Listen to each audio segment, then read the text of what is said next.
nouveau numéro de Reporter Plus, le magazine de reportage long format de France 24.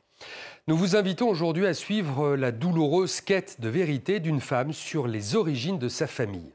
Lorsque Sarah, âgée de 30 ans, devient mère, elle décide de briser l'omerta imposée par son père, fils de Harki. Harki, c'est ainsi que l'on appelle les Français originaires d'Algérie qui ont combattu aux côtés de l'armée française contre l'indépendance de l'Algérie avant 1962. Après l'indépendance, les Harkis, qui ne sont pas massacrés, s'enfuient en France. Mais le sort qui leur est réservé, parqués dans des camps, est tellement scandaleux que la France a longtemps préféré le taire. Le film puissant et mouvant que nous allons vous présenter témoigne de l'histoire d'une famille Harki, comme il y en a eu tant d'autres. Vous allez le découvrir en ouverture. Il a remporté de très nombreux prix dans les festivals documentaires. C'est sa première diffusion à la télévision. Il est signé Cécile Kindria et Vittorio Moroni.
Vous en faisiez des aînés en Algérie? Ben oui.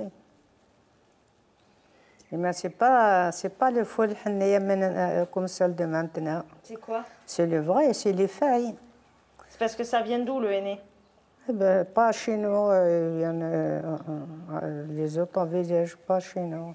Mais c'est quoi? C'est les feuilles des arbres que tu broies? Non, c'est pas des arbres comme l'herbe, comme ça, ils poussent par terre. Ouais. Après, on coupe les feuilles, on sèche, mais pas beaucoup chez nous.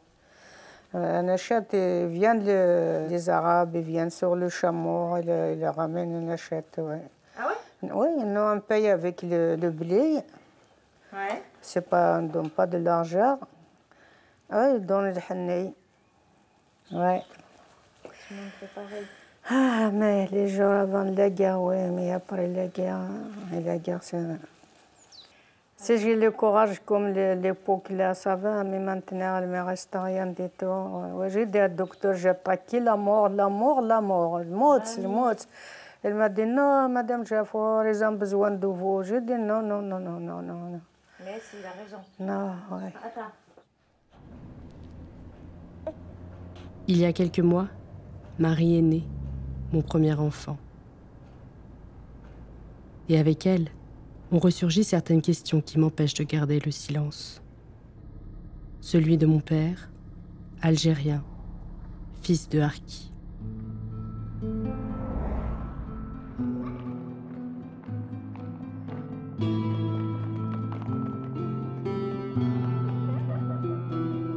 Un mot qu'on ne prononce qu'à demi-mot dans ma famille, réfugiée en France dans les années 60. Tout comme le mot Bias, le camp où elle s'est retrouvée internée en arrivant ici.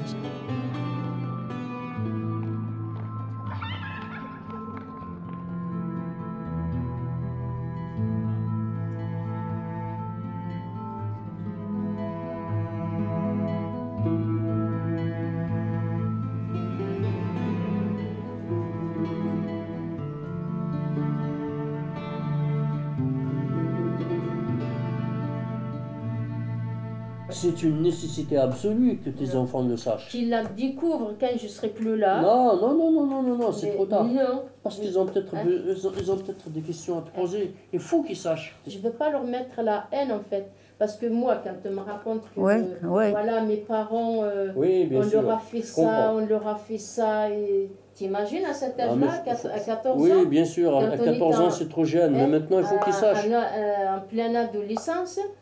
La vérité, il faut la dire, il faut l'écrire, il faut la dire. Il faut que non seulement tes enfants, tes petits-enfants la connaissent, mais il faut que le monde entier sache comment nous avons été traités. Ça c'est fait, s'il vous plaît. Allez, ça c'est fait. Allez, boss, ça y est, mamie, elle est fatiguée. Allez. Ouais.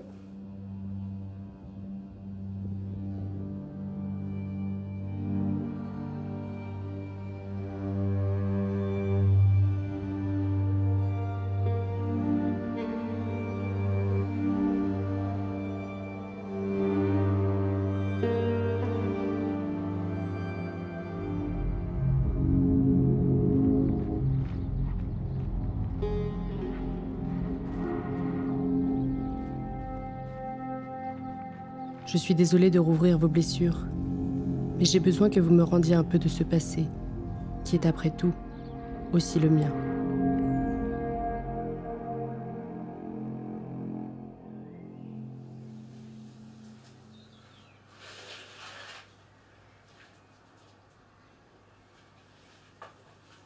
Il faut tout d'abord rappeler qu'on venait de quitter 6 années de vie infernale en Algérie.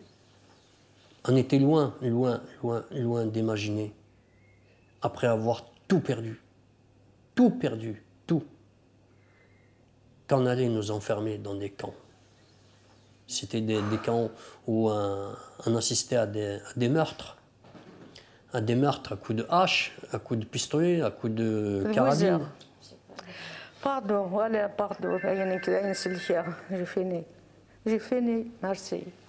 Désolé qu'on si je parle tout, je raconte qu'est-ce qu'il me dit là-bas, ici. Non, je finis plus jamais. Mais merci le Dieu, votre courage. Il a donné le courage et je le remercie des milliards de fois. Mais si maintenant, je ne peux pas. Je ne peux pas.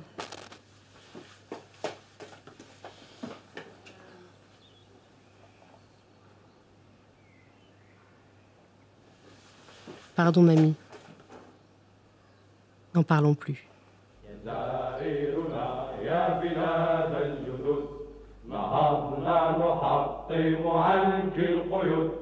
فبيك برغم العدا سنسد ونعصف بالظلم والظالم سلاما سلاما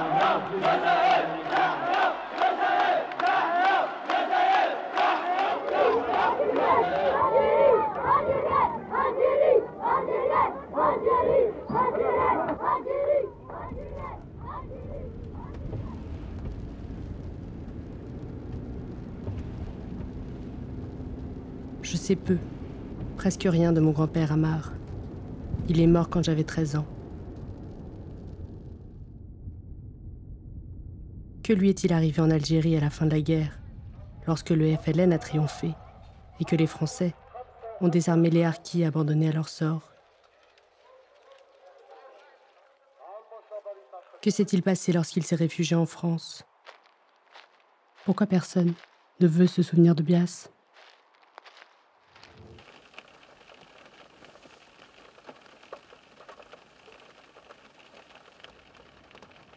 Le camp de Bias, l'endroit où les espoirs de ma famille ont été anéantis une dernière fois.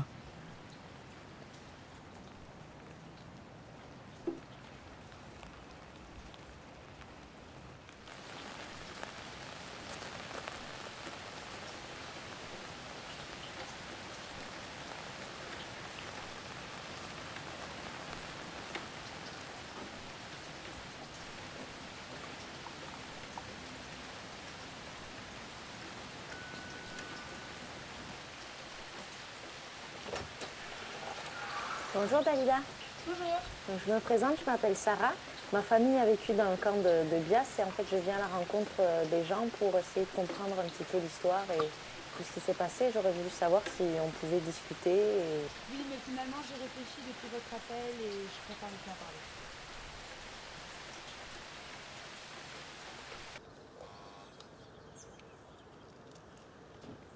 Bonjour madame. Bonjour. Bonjour. Je m'appelle Sarah Jafour. Madame. Je m'appelle Sarah Jafour, je suis la petite... je suis la petite fille de madame Jafour et je viens rencontrer les gens qui vivent ici un petit peu. Je peux pas vous poser quelques questions? Non. À qui j'ai raconté quelque chose? À moi? À rien. Même à mes enfants, je ne racontais pas.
Bonjour Mohan. Mohan? Ouais. Je peux rentrer? Oui, vas-y. T'es qui? Je m'appelle Sarah Jafour. Je suis la petite fille de madame Jafour. Ah oui, je connais. Je peux m'installer là? Ouais, vas-y. Installe-toi, j'arrive.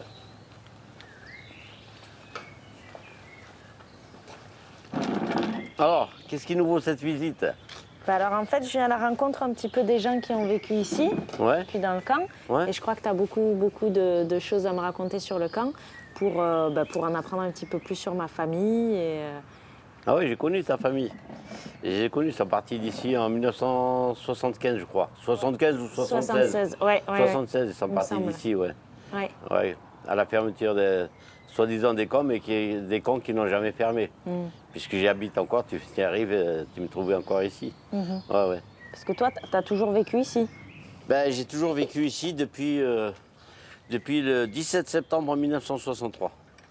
Mais quand on est arrivé, il faisait sombre et tout. C'est la pièce? Ouais, il faisait sombre. Il n'y avait rien. Le petit logement qu'on nous avait octroyé, il n'y avait rien. Mon père est allé dans un bâtiment qui avait vers le fond, là-bas. Ils lui ont donné des housses qu'il fallait remplir de paille. Il est revenu avec ses pailles. Et heureusement, on avait quelques bougies à la maison, parce qu'il n'y avait pas d'électricité. Donc on a passé la nuit comme ça. Mon père il est venu avec des trucs comme ça. Je lui ai dit, mais comment on va dormir dessus? Il m'a dit, quand tu vas monter, ça va s'aplatir. Donc on a dormi sur ces paillasses. Mais ces paillasses, on les a gardées jusqu'en 1968. Hein. Le premier truc qui m'avait dérangé, moi, le soir, premier soir, on a été accueillis par des punaises. Mais il y avait plein de punaises. Il y en avait, ça grouillait de partout. On était obligé de dormir avec la bougie allumée. Il fallait surveiller que la bougie, elle ne te mette pas le feu à la paille et tout. C'est la misère, quoi. Les harkis ont vécu des drames un peu partout. Mais ici, c'était le pire. Le camp de Bias, c'était un hôpital psychiatrique à ciel ouvert. T'as des souvenirs, toi, en Algérie? T'en as beaucoup? Ah oui, parce que nous... ouais, c'est des souvenirs qui sont durs, parce que y a eu, ma famille avait été massacrée et tout. Alors donc... c'est des trucs que j'ai pas envie de trop raconter, quoi. D'accord. Ouais. Et juste, est-ce que tu sais, parce que c'est quelque chose, moi, qui m'intrigue, c'est pourquoi ton père, comment ton père, il s'est retrouvé avec l'armée française?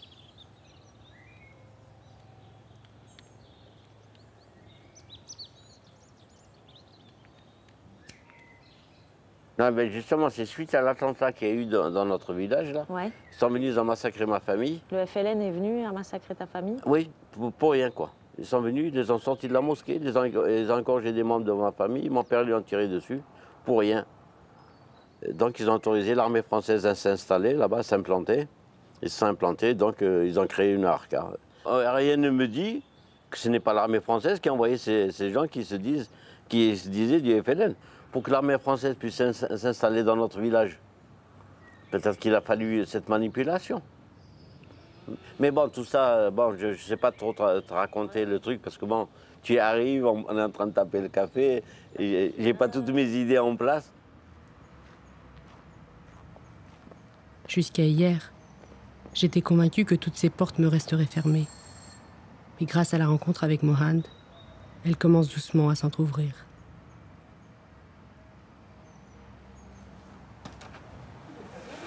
Bonjour Kader. Bonjour Sarah. Enchantée. Bienvenue à toi. Merci de bien vouloir me recevoir. Bonjour madame. C'est un plaisir. J'ai appris que ta venue, c'était un peu pour partir sur la mémoire de tes grands-parents. C'est ça. Ici au camp de Bias. Ouais, c'est ça. Bon, ben, écoute, c'est bien, franchement, c'est bien. Voilà, parce que moi, comme je dis, mes enfants, ils n'auront pas ce courage-là. Ils n'acceptent pas qu'on dise que son grand-père, c'était un traître.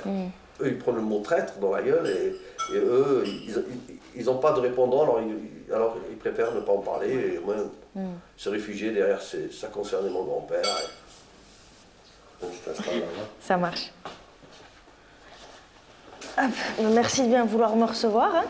Alors, j'ai parlé à ma grand-mère il y a 2-3 jours. Elle m'a dit j'avais une seule amie au camp de Bias, c'était Madame Tamazout. Et bien voilà. Donc, ma grand-mère, Fatma, voilà, elle vous embrasse.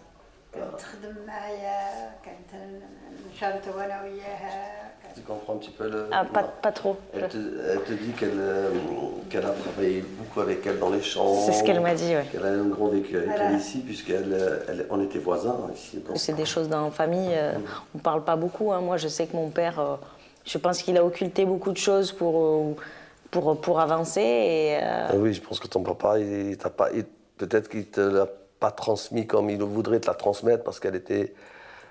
Ce qu'on a subi, c'est quelque chose de tellement violent, quoi. Et c'est dur à expliquer. C'est sûr que moi, j'ai déjà du mal à l'expliquer à mes enfants.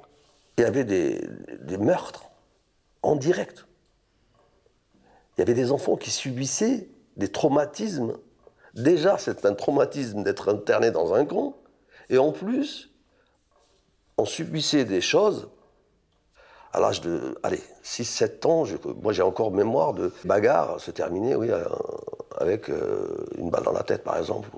Ouais. Mon traumatisme, moi, c'était une personne, une dame qui avait été tuée une nuit de 33 coups de couteau, je crois. Ouais, une dame. Il s'était acharné, le bonhomme, sur elle. Elle avait été assassinée la nuit, le matin, on avait compris que 33 coups de couteau, de mémoire, j'étais gamin. Ils ont laissé pratiquement un bâtiment entier de personnes déséquilibrées psychiquement, complètement. Limite, pourquoi il y avait des meurtres? Ils savaient que ces gens-là, ils étaient capables de te tuer. C'était des gens atteints de pédophilie. C'était des violeurs. C'était des gens malades qui avaient tout pour commettre ces faits. Et on les a laissés là, au milieu d'enfants. Les gens, pourquoi ils se sont armés? Mon père, la seule chose qu'il avait, c'était de mettre son fusil, de le charger le soir, de le mettre à côté de son lit. Oh.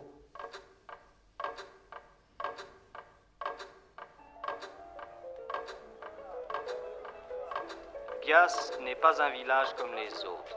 Bias n'est pas en Algérie, mais en Lot-et-Garonne. Là vivent des harkis que la France a recueillis. Ils ont fondé une véritable communauté qui ressemble étrangement à celle qu'ils ont quittée.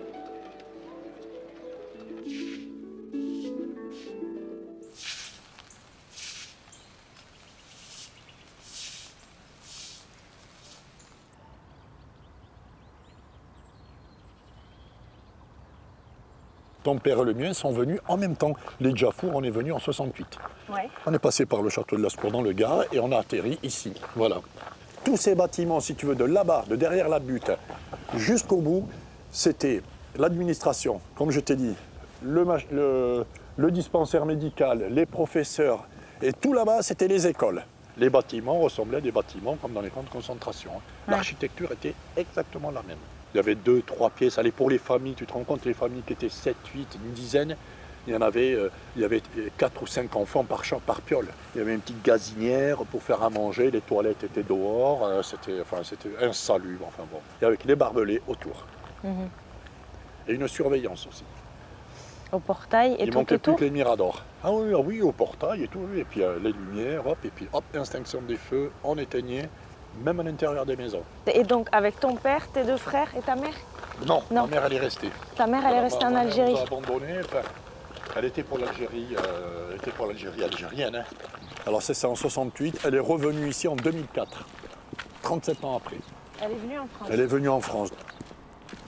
Le contact a été assez difficile parce que si tu veux, elle se rapprochait beaucoup de moi. Mais là, je pense, je parle de quelque chose d'assez tactile. Hein.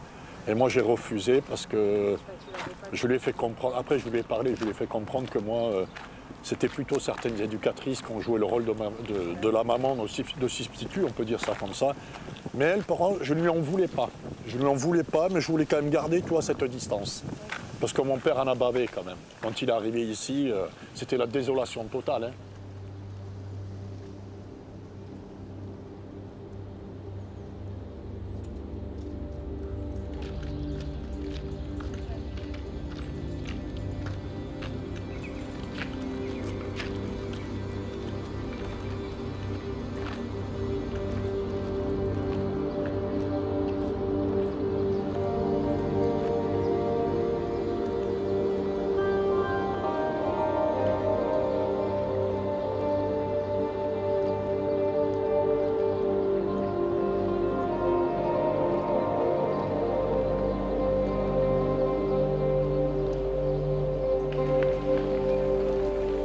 Ça te plaît de vivre en France? Oui. Tu aurais pas préféré rester en Algérie, non? Non, là c'est mieux. C'est mieux en France? Oui. Dis-moi pourquoi. Parce que là c'est mieux. Parce que là-bas, le FLN. Il y a le FLN là-bas. Oui. Tu avais peur du FLN? Oui. Tu te plais ici? Oui. Tu préfères être ici ou être en Algérie? En Algérie. Oui. Tu étais à quel endroit en Algérie? Kerba. Pourquoi tu préférais l'Algérie? Mon pays, l'Algérie. Je vais te montrer une photo pour voir les conditions dans lesquelles ils vivaient. Alors, c'est qu'une pièce, mais tu vois l'état des murs, des trucs comme ça, tu t'en apercevras. Tiens, regarde. Je te l'ai sorti exprès. Ça, c'était la cuisine du camp de Bias, à l'époque. Alors là, c'est ma maman, c'est ma mère. Là, c'est mon beau-père. Et ça, c'était notre cuisine à l'époque. T'avais rien. On avait droit, au niveau de l'État, du bureau, à une douche par semaine. Comment ça se passait? C'était quoi, des douches où tout le monde, c'était comme dans les gymnases, tout le monde au même endroit et puis tout le monde au même endroit. On se douchait dans ce bâtiment été comme hiver. Hein. Quand tu penses que c'était quand même un hangar, imagine l'hiver. Honnêtement, c'était vraiment le système militaire fermé. Il faut savoir que toute démarche, il fallait en référer au bureau. Même pour un mariage, il fallait demander l'autorisation. Moi, je me rappelle que j'avais un frère qui habitait à l'extérieur. Et pour qu'il vienne voir ma mère, il fallait que ma mère demande l'autorisation au bureau. J'avais 15 ans quand j'ai su que j'avais des oncles et des cousins quelque part. Au camp de Bias, aucun étranger ne rentrait. Il n'y avait aucun étranger qui avait le droit de rentrer. On était entre nous. Alors ça y est, vous êtes... Je suis français. Vous êtes français. Votre femme aussi? Moi et ma femme. Est-ce que ça veut dire que vous ne vous sentez plus algérien? Non, pas du tout. Plus du tout? Non. Je sens bien que je suis français pour le moment. Ne plus penser à l'Algérie, être français, ces phrases-là entendues un peu partout dans le camp n'étaient pas un constat, bien sûr. Seulement un souhait exprimé au présent dans l'espoir qu'il se réalisera plus vite. Le temps qu'il y faudra, c'est le problème actuel des anciens harkis. Et c'est aussi notre problème, puisque nous les avons pris en charge.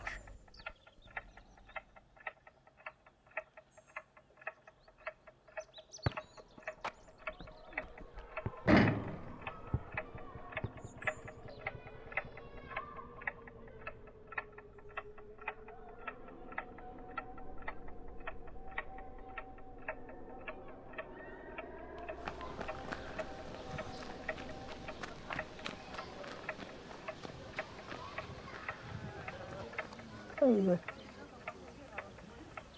va devenir célèbre, la villa.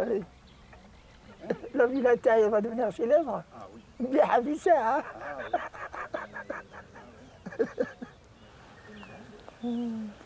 Bon, les mégots, là. Ah bah tu les mets dans ta poche. Oh, bordel de merde. Allez, on y va, on rentre. Allez, on y va. Allez. Allez, je t'en prie. Hein. Ouais. Toi, hein. Oui, c'est vrai. On est arrivé à Bias. Je croyais que j'étais retourné en Algérie. Ma mère, elle commençait à dire yo-yo parce qu'elle était contente. Et moi, je n'étais pas content. Ils nous ont rejetés. Tu prépares un petit café, Ikram? C'est ma fille, celle qui a 14 ans. C'est la dernière. Au camp de Bias, j'ai rencontré Mohamed, j'ai rencontré Ali, Omar et tout, bon. Ah, j'aurais pas dit trop encore. Eh bien, on nous mit dans des camps, ils nous ont mis dans des camps comme indigènes, pas comme des Français, pas comme des immigrés. Parce que les immigrés, on les a mis dans les HLM, et leurs enfants, ils allaient dans l'école républicaine. Nous, on n'était même pas considérés comme des immigrés. On était indésirables. On a été acceptés par force, parce que c'est des sous-officiers qui nous ont ramenés par force. Parce que M. de Gaulle et son gouvernement, ils nous ont rejetés, ils nous ont désarmés, ils nous ont mis le couteau du FLN sous la gorge. Et le voilà notre problème. Pourquoi on est comme ça? Pourquoi quel est ce mal qui nous ronge, Voilà.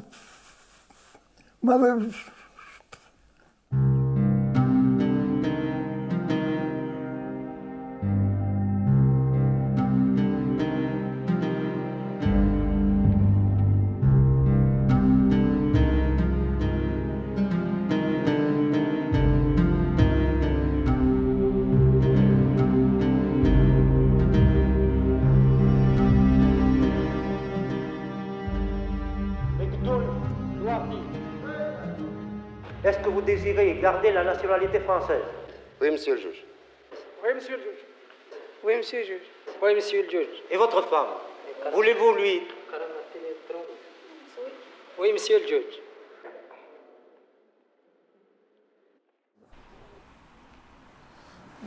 C'est Ben Ahmed. Je veux voir. Un peu cosse. C'est un sacré danseur. Ah, il adorait ça, ouais. Ah, mais c'était un sacré rocker. Hein. Ah, il aimait danser le rock, c'est incroyable. Hein. Merci. Beaucoup de Lot-et-Garonnais, je dirais même pas de Français, de Lot-et-Garonnais, ne savaient pas qu'il y avait un camp dans le Lot-et-Garonne. Encore aujourd'hui. Et ça, c'est quelque chose. Et on nous a cachés. On dirait qu'on avait la peste. Tous nos parents sont devenus alcooliques. Mon père buvait. Et beaucoup d'autres. Pour noyer leur chagrin. Pour dire, mais qu'est-ce que j'ai fait à la France pour... Mon père, il a dû se dire, qu'est-ce que j'ai fait à la France pour être là? Et est-ce que tant qu'on est sur l'Algérie, parce que pour moi, ça c'est quelque chose qui est... J'ai jamais su, et peut-être que je ne saurai jamais, hein, mais les conditions pour lesquelles ou dans lesquelles votre papa ou vos pères respectifs se sont engagés pour l'armée française. Il y a plein de raisons que nos parents, il y en a qu'on a égorgé leur famille devant eux. Il y en a on a violé une personne de la famille, tout ça, plein de choses comme ça qui ont fait que certaines personnes ont été obligées de s'engager. Moi, j'avais ma grand-mère qui allait chercher de l'eau dans un puits. Au chemin du retour, il y a les militaires français qui l'ont ramenée chez elle avec la Jeep. Donc les voisins, quand ils ont vu ça, ils en ont déduit que c'était qui collaborait avec eux. Donc le soir, ils sont venus, ils l'ont pendu devant sa maison. Donc quand mon père est arrivé, qu'il a vu sa mère pendue comme ça devant chez elle, il allait directement s'engager avec les harkis. Voilà. À savoir que aussi, j'ai un demi-frère du côté de ma mère. Lui, il avait 18 ans et demi, 19 ans, et lui, il était FLN. Vous voyez, quand la guerre d'Algérie est tragique, est tragique. C'est-à-dire que mon père était harki et j'ai un frère qui était FLN.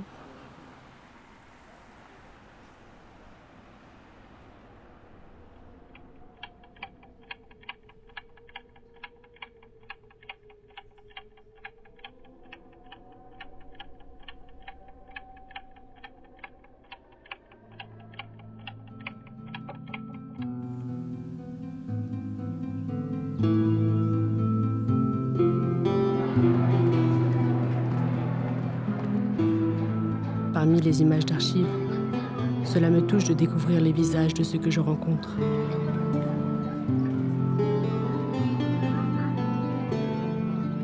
Soudain, ces visages cessent d'être des archives et deviennent les compagnons d'enfance de mon père, les voisins de ma famille.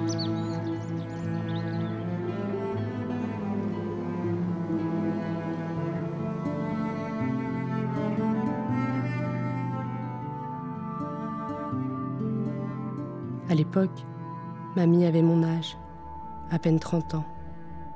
Mon père en avait 8. Et autour de lui, ses 8 frères et sœurs étaient eux aussi des enfants.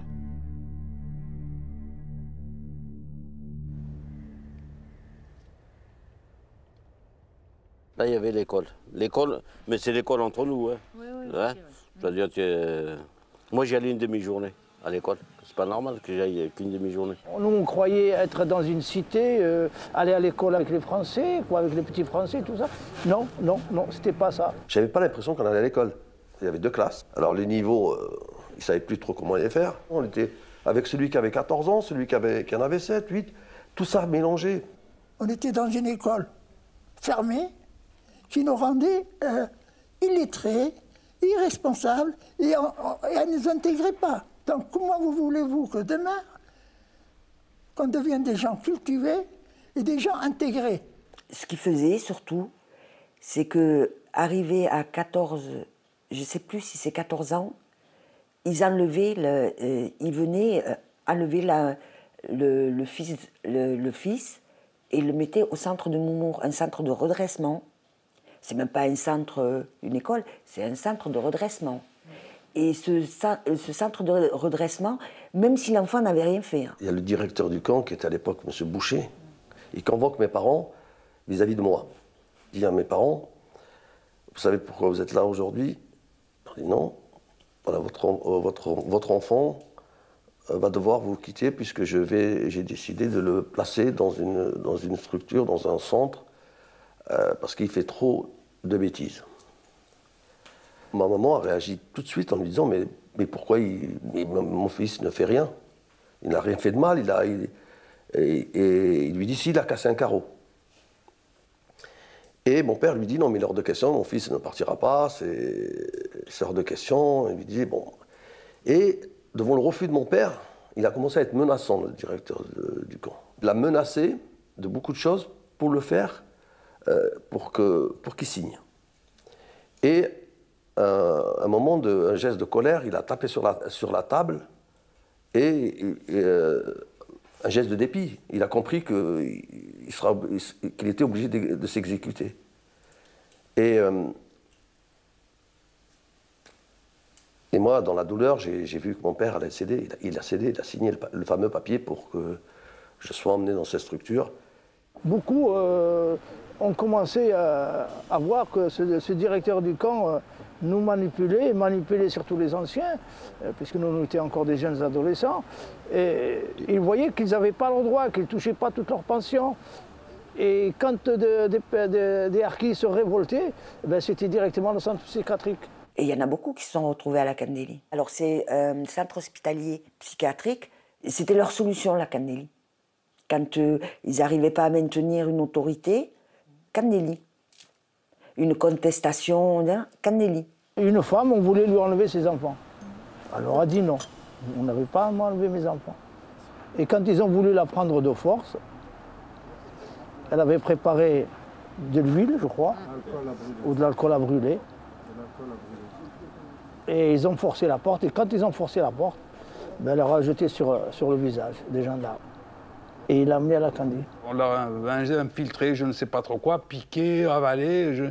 Ça revenait soit légumes, soit complètement déglingué, quoi. Et puis les autres qui restaient sur le camp, pour éviter que ça arrive, ces révoltes-là, etc., ils avalaient ces cachets-là. Mon père, il s'est rebellé, il a été mis à la Candélie. Et bien, il y avait mon frère qui était le plus grand, mon frère Boussad, père son âme, il est décédé maintenant. Et il nous racontait qu'il était en train de jouer au foot, et il voit cette ambulance arriver, et des hommes habillés en blanc le prendre, le mettre dans l'ambulance, et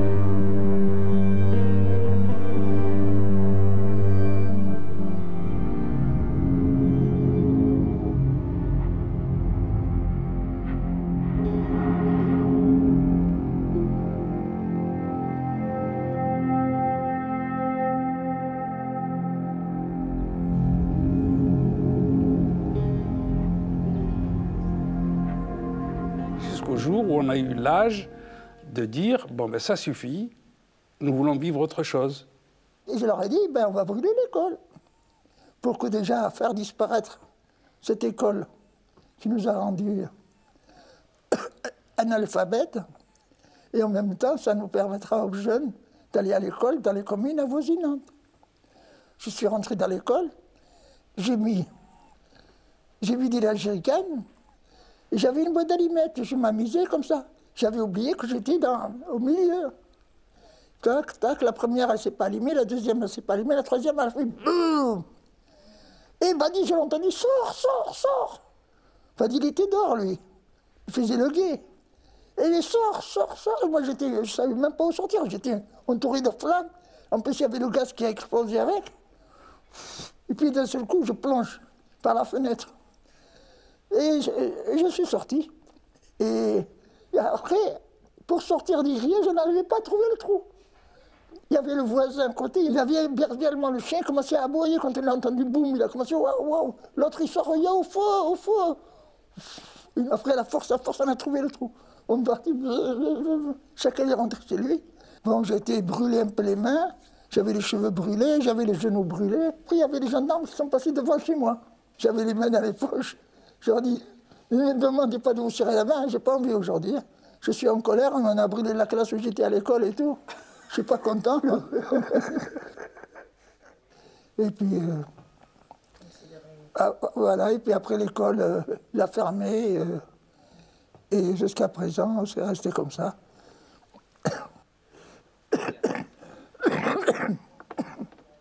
Regardez, hein. C'est pas facile, hein. Il sort pas trop du sujet. Hein? Il sort pas trop du sujet. Il dit comment tu l'as le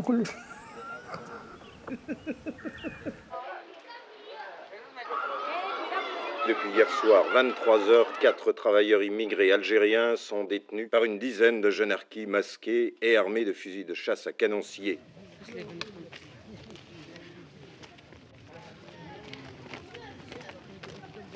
On obéit. Et commencer d'abord, il faut obéir dans la vie. Mais justement, on obéit, mais on a trop oublié. Ça fait 13 ans qu'on obéit, 13 ans qu'on obéit. C'est normal qu'il faut se réveiller quand même, non? Ça fait 13 ans qu'on vous obéit. Les harkis sont assez aigres et en veulent à ceux qui les ont mis dans le pétrin. Et je m'explique. On leur a fait croire et on leur a dit qu'ils étaient malheureux dans ce cas. Ceci était faux. C'est cette rébellion qui finalement a fait exploser le camp. C'est grâce à elle que de nombreuses familles comme la mienne ont pu partir.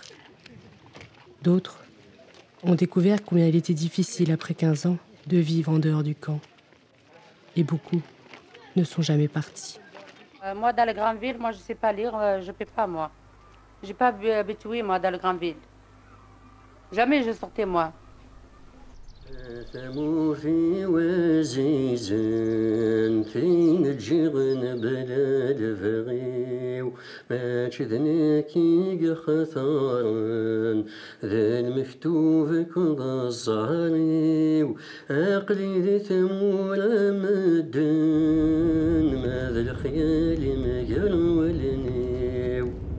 Ceux qui ont accepté de me parler m'ont donné bien plus que ce que j'attendais.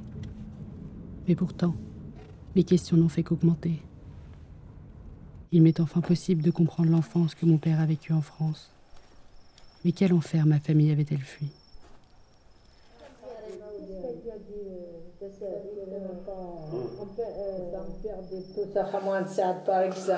Et coucou. Comment ça va? Ça va. Et toi? Oui, ça va.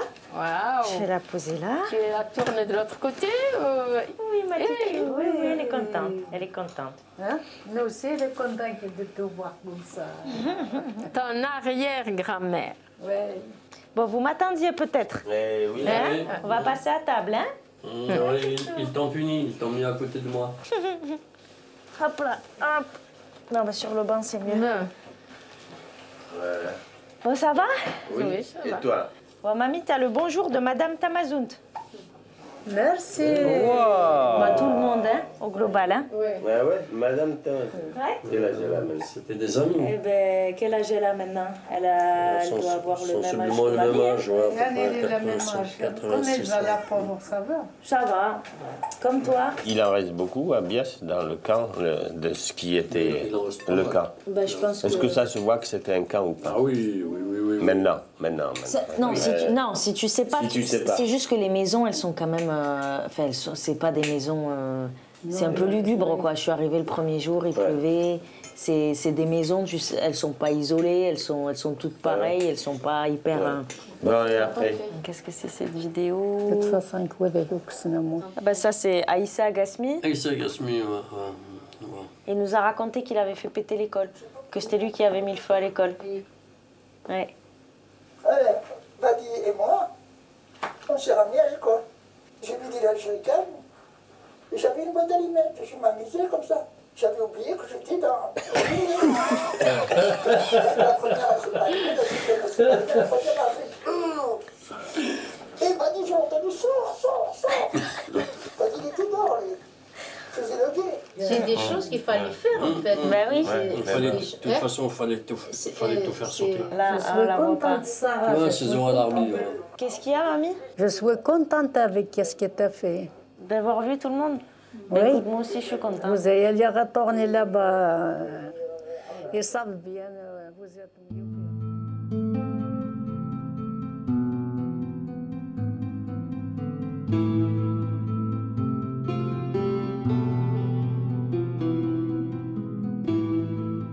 Je sens que mon père me respecte pour ce que j'ai fait. Mais il pense toujours qu'il est inutile d'en parler. Pour lui, le passé appartient au passé. Mamie, en revanche, m'a dit avant d'aller se coucher qu'elle était vraiment prête à parler. Merci pour ton courage, mamie. J'espère que cette douleur finira par tous nous aider.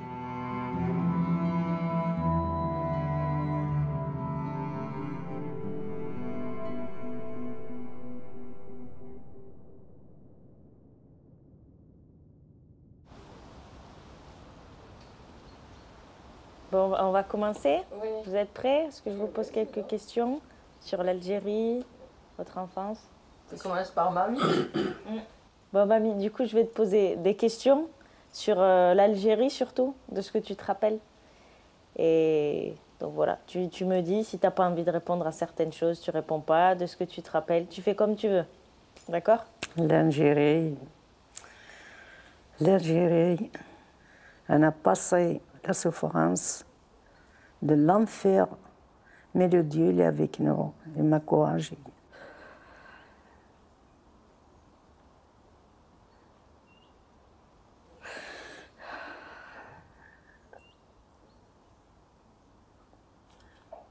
Vous habitiez où? C'était où? On vivait en Kabylie, dans un petit village à 18 km de Tizi Ouzou, 18-19 km. Notre village, c'est celui-là. Jordura, c'est là-bas. On regarde, tout quand on voit la porte, on regarde Jordura. Jordura, c'est la montagne? Oui, c'est la montagne. C'était un endroit magnifique. On avait la nature pour nous tout seuls. On avait la cuisine d'été, mais couvert avec du chaume. Et l'arbre de grenadier, il était juste derrière. Donc tu vois les grenades qui pendaient sur le toit de chaume. C'était très beau, ouais. C'était beau, ouais.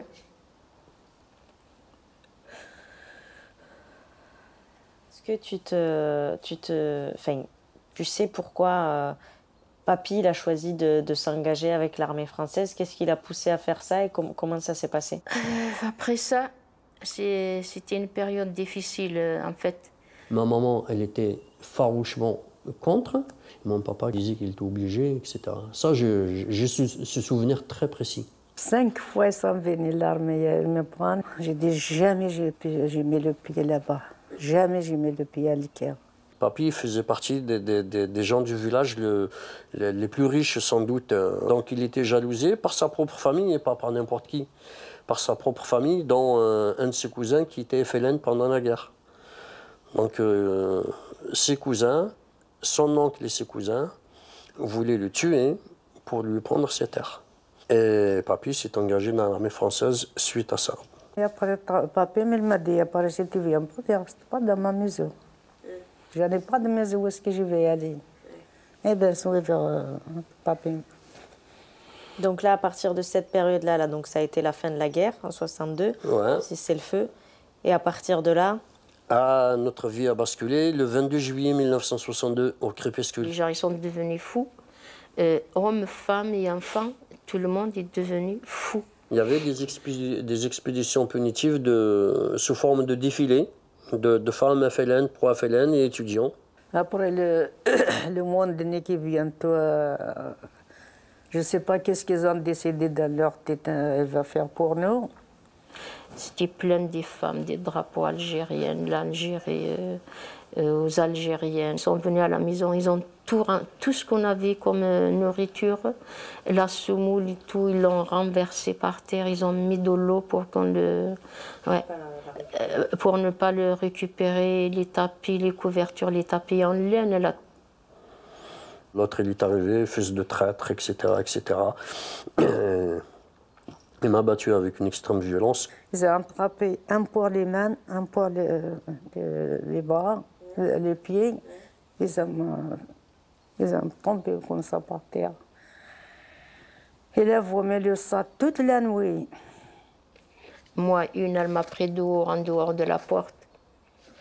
Elle m'a pris par là, elle me serrait la gorge. Et une, elle est allée pour étouffer ton père. Elle a pris le coussin pour lui dormir pour l'étouffer. Il y a ma grand-mère maternelle qui s'est recroquevillée dessus pour le protéger. Donc elle lui doit la vie. Et il doit la vie à ma grand-mère. Ton père, après, je me suis dit, il avait peur du noir. Je me dis, après, est-ce que c'est... Pendant Pendant longtemps, il avait peur de noir. Et Papy, il était où pendant là, à partir de 62? Il a été mis en prison? Non, d'abord, ils ont fait des travaux forcés d'abord dehors. Ils nous obligeaient à aller voir nos pères faire des travaux forcés. Leur geôlier qui leur tapait dessus à coups de crosse de fusil ou de gourdin quand ils n'avaient pas de fusil. Et on les voyait tous, avec d'énormes lèvres blanches, parce qu'ils leur faisaient tous enlever les figues de barbarie avec la bouche. Et lui, le pauvre, il n'a pas voulu me regarder. Il me dit, ma fille, je ne veux plus que tu reviennes me voir. Je dis, mais si je reviens te voir, il me dit, non, ma fille, je t'aime, mais je ne veux pas que tu reviennes. Je ne veux pas que tu reviennes me voir. Pardon ça, pardon. Pardon de quoi? Je t'ai fait pleurer comme ça. C'est pas toi, hein, c'est moi. Me donne un super. J'en ai plus. Faut que j'aille chercher.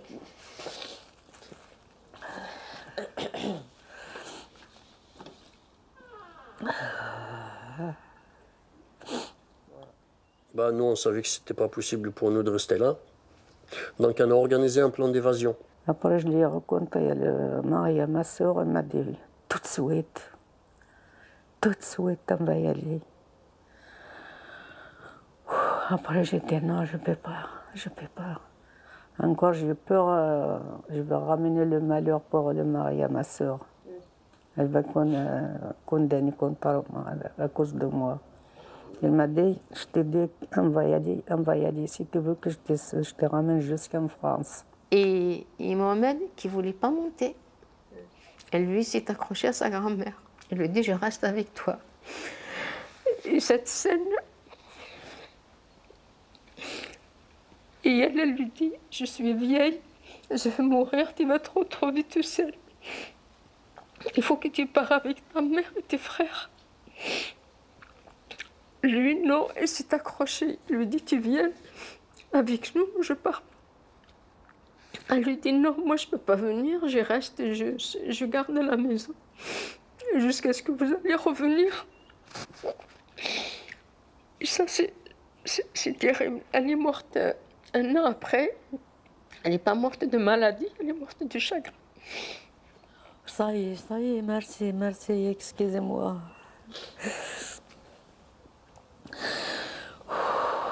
Astaghfirullah, ya Rabbi. Dayna illi safini.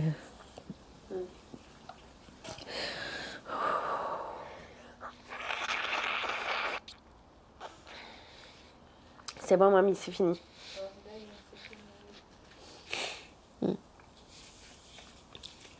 Oui.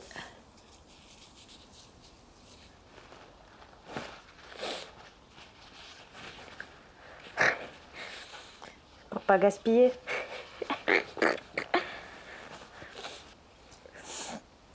Guardia, une fois, l'Espagne m'a engueulée. Pourquoi?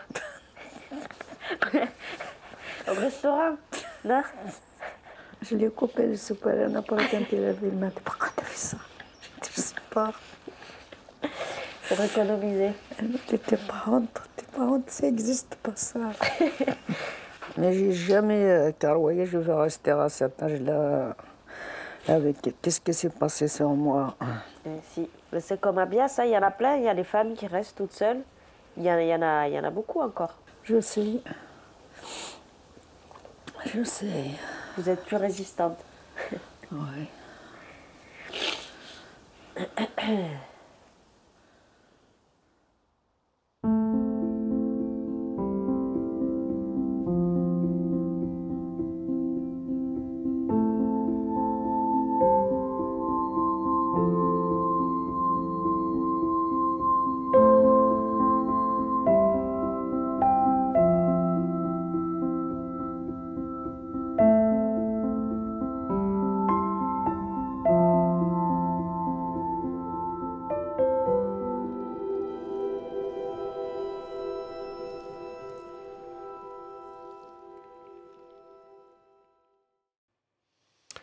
Et voilà pour ce document exceptionnel sur ces blessures encore profondes de la guerre d'Algérie, plus de 60 ans après l'indépendance.